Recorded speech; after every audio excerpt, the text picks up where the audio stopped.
Welcome to Keep the Vision. Make sure you like, comment, subscribe, share the channel, hit the bell notification. Listen, All-Star Weekend for the WNBA is officially in full effect. Listen, I don't know if y'all been watching Courtney Williams, Stud Buds Twitch stream, but it's cracking.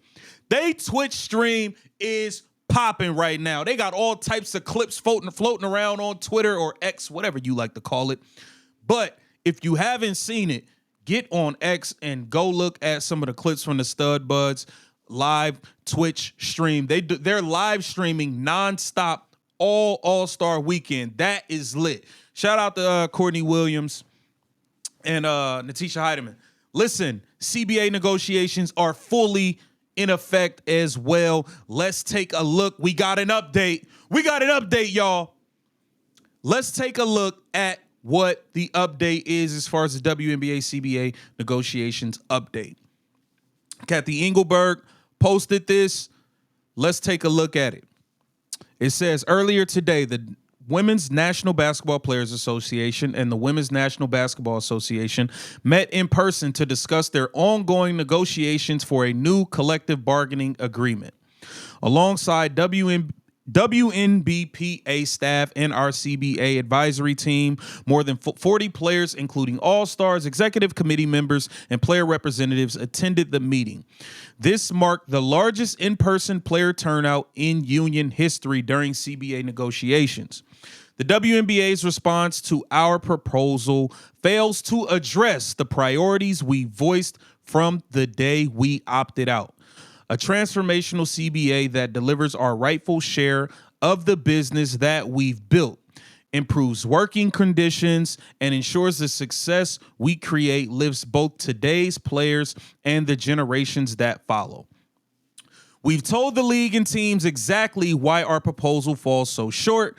This business is booming. Media rights, ratings, revenue, team valuations, expansion fees, attendance, and ticket sales are all up in historic fashion. But shortchanging the working women who make this business possible stalls growth. The only thing more unsustainable than the current system is pretending it can go on forever. It's not complicated.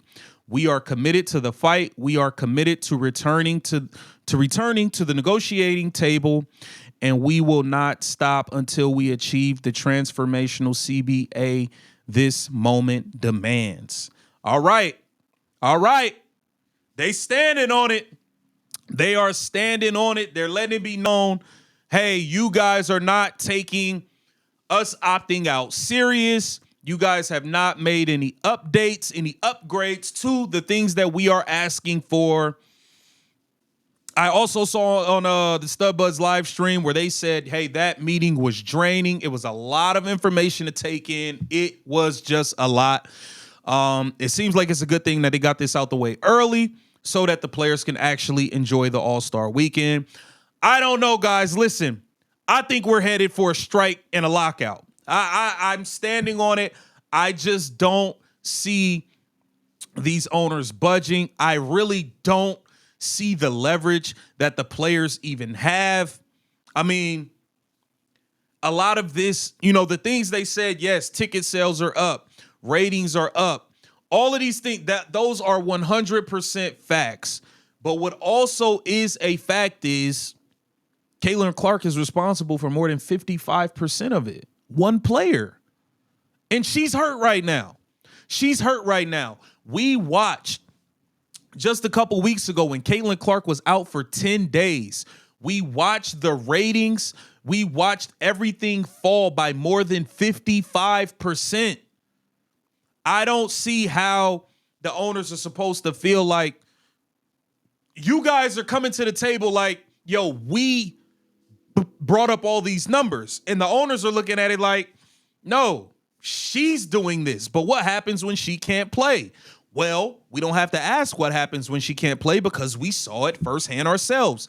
The ticket sales dropped. We saw the ticket sales for the Indiana Fever Chicago Sky game go from being like $300 a seat. We saw them fall down to $7.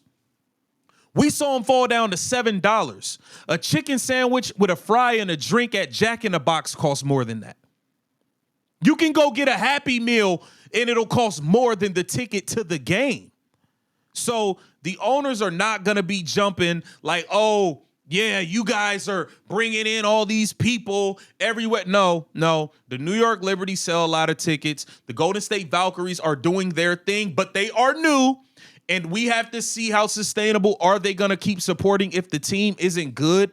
They are good right now. They're playing better than I think anybody could have thought an expansion team would, but we don't know if it's sustainable. The owners are probably like, listen, y'all asking for private jets, y'all want this, y'all want that, but y'all not really producing like that. And I also think the players have to like be honest about the quality of product people are getting in these games. I watched a game the other day. I think the Chicago Sky had like 23 points in the first half. 23 points in a first half of professional women's basketball. I'll say this word again, professional. 23 points in a half. Ain't nobody paying for that. Now, yes, Angel Reese was out.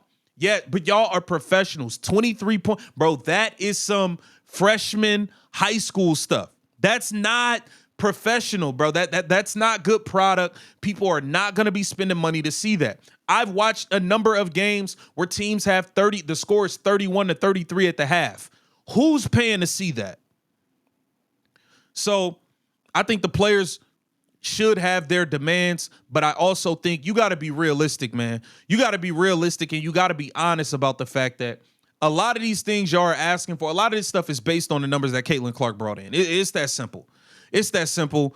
And until y'all prove that y'all can bring in these numbers without her, I don't really see what I just don't see. I don't see the leverage they have. Now, yes, they have Unrivaled. Unrivaled could definitely benefit from this. Unrivaled can 100% benefit from if there's a lockout, strike, whatever. Unrivaled will 100% benefit, but I just don't see these owners. I don't see them giving in. And all this kind of reiterates is the fact that the owner's not taking them serious. That's all this shows. You know, it was a big player turnout, over 40 players. That's great to see everybody so invested and wanting to get things done. But I just don't see the leverage that these players have in this situation. I think this is going to turn ugly. And I think for the 2026 season, we will be looking at a lockout, guys. I wholeheartedly believe it. I don't want it. I cover the WNBA. I cover women's, you know what I'm saying? Like I enjoy this. So I don't want it to happen, but I 100% can see there being a lockout. It doesn't look like much progression has happened. And it looks like this meeting was just for them to let it be known, hey, you guys haven't met our demands, and the owners kind of shrugging their shoulders like, well, I mean, what are y'all going to do? That's kind of what it seemed like. So get down in the comments. Let me know what y'all think about this statement. Let me know if y'all think it will be a strike, lockout, whatever, or do you think they will get an agreement done? Put that down in the comments. Make sure you like, comment, subscribe, share.